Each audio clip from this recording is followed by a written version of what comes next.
হরে কৃষ্ণ, জয় রাধে, জয় নিতাই। জানতে সনাতন জানাতে সনাতন ইউটিউব চ্যানেলের পক্ষ থেকে আপনাদেরকে শুভেচ্ছা ও স্বাগতম।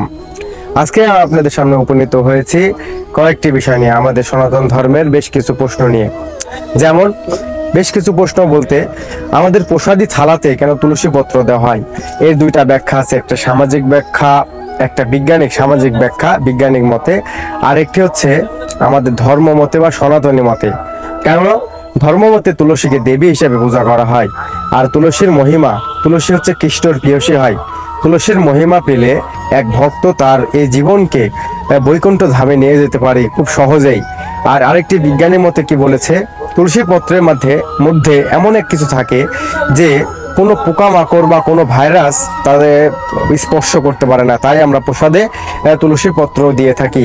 এছাড়াও দেখি যে সনাতন ধর্মের অনেক ছেলেরা যে বইতে, যাদের যে লেখাপড়ার বই বা বিভিন্ন গ্রন্থাদিতে বেলপত্র দিয়ে থাকে।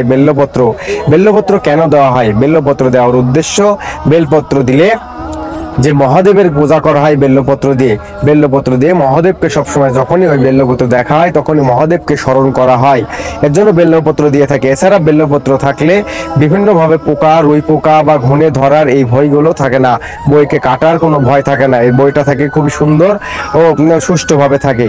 তাই সনাতন ধর্মের ছেলে মেয়েরা এই বেলপত্র বইতে দিয়ে থাকে। এছাড়াও আমাদের যে ধূপ জ্বালানো হয়, এই ধূপ জ্বালানোতে ধূপ কি দিয়ে জ্বালানো হয়? যেমন নারকেলের ছোবা দিয়ে জ্বালানো হয়। ধূপ জ্বালানোর সময় আমরা নারকেলের ছোবাই কেন ব্যবহার করি? কারণ নারকেলের ছোবার মধ্যে এমন কিছু বিষয় আছে, নারকেলের ছোবা দিলে যে মশা মাছি বিভিন্ন যে পোকামাকড় আছে এগুলো তার কাছে ঘেঁষতে পারে না।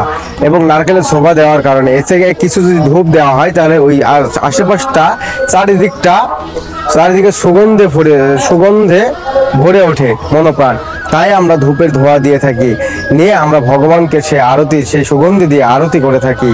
হরে কৃষ্ণ, জয় রাধে, জয় নিতাই। আমার যদি ভুল ত্রুটি হয় অবশ্যই ক্ষমা দৃষ্টি রাখবেন, ও যদি ভালো লেগে থাকে তাহলে অবশ্যই আমাদের চ্যানেলটি সাবস্ক্রাইব করবেন ও লাইক, কমেন্ট ও শেয়ার করবেন। ধন্যবাদ সবাইকে।